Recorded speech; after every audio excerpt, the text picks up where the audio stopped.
I want to simplify the following expression. We have n plus 1 over 5 to the n plus 1 over n to the 5n. So in order to simplify this, I'm going to multiply the first and the last term together to get n plus 1 times 5 to the n. And then I'm going to divide that by multiplying the middle terms. And when I multiply these middle terms, I want to multiply them in a way that lines up with the top expression. So you notice on the left is like n, and the right is 5 to the n. So I'm just going to put n on the left and 5 to the n plus 1 on the right. You can also write it as 5 to the n plus 1 and then times n, but it's just nicer to have these lined up like this. Now 5 to the n plus 1, you can think of that as just 5 to the n times 5. Because whenever you multiply two numbers with the same base, you just add the exponents.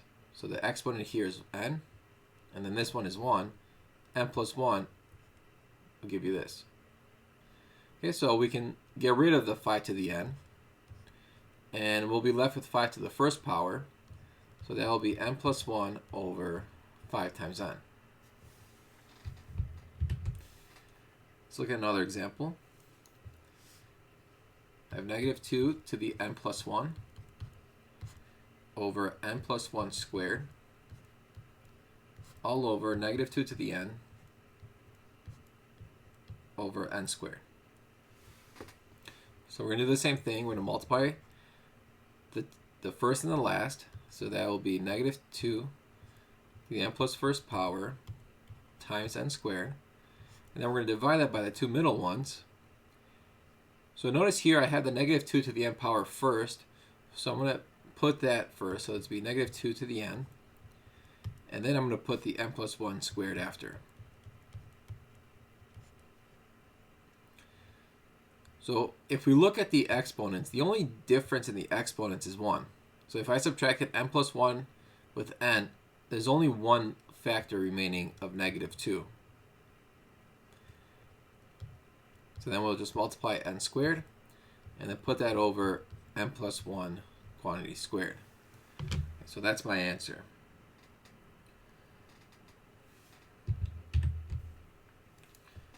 Okay, next we have negative 1 to the n minus 1.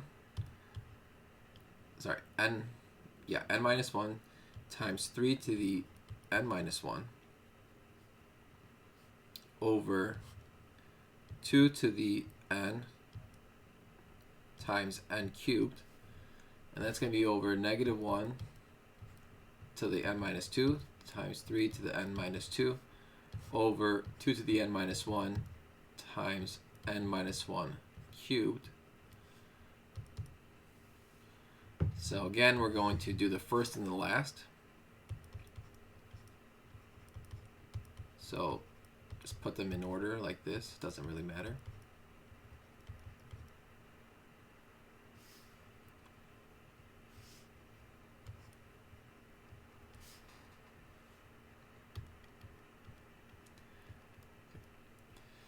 All right, and then we're going to divide that by the two middle terms. So this one we're going to go in order. So first we have the negative 1 to the n power.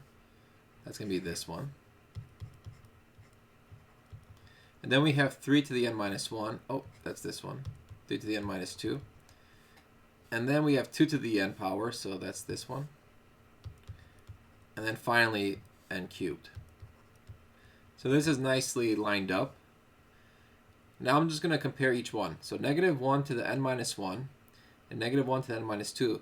The only difference here is 1. So let's say if n was 4. If n was 4, this will be negative 1 cubed, and this is negative 1 squared. So there's an extra negative 1 on the top. And, okay, now let's go to the next one. We have n minus 1 and n minus 2. We know that n minus 1 is greater, one more greater than n minus 2 from the previous example. So that means we have a factor of 3 left. Now with n minus 1 and n, we know that the number that comes after n minus 1 is n. So there's an additional factor in the denominator. And then finally, we'll just leave it as n minus 1 cubed over n cubed.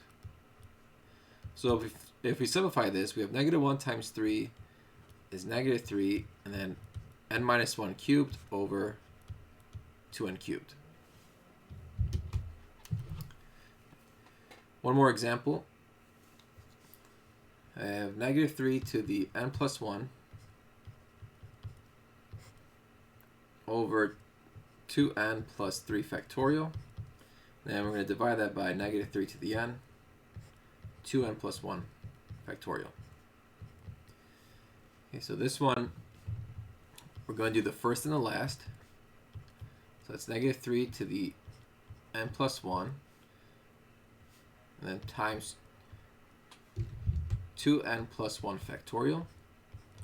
And that's going to be all over the two middle terms. But we should put in the same order. I have negative 3 to the n first, so I should include that. And then I'm going to put the 2n plus 3 factorial. So if I look at the negative 3 to the n plus 1 over negative 3 to the n, I know that the n plus 1 has one more additional factor. Okay, so that's going to be a negative 3 left over. And I'm going to take an extra step to simplify this. So 2n plus 3 factorial is 2n plus 3 times 2n plus 2 times 2n plus 1 times 2n, all the way down to 1. But notice that this right here is just 2n plus 1 factorial. And that's going to cancel out with this one. So all that's going to be left with is negative 3 over 2n plus 3 times 2n plus 2. And that's my final answer.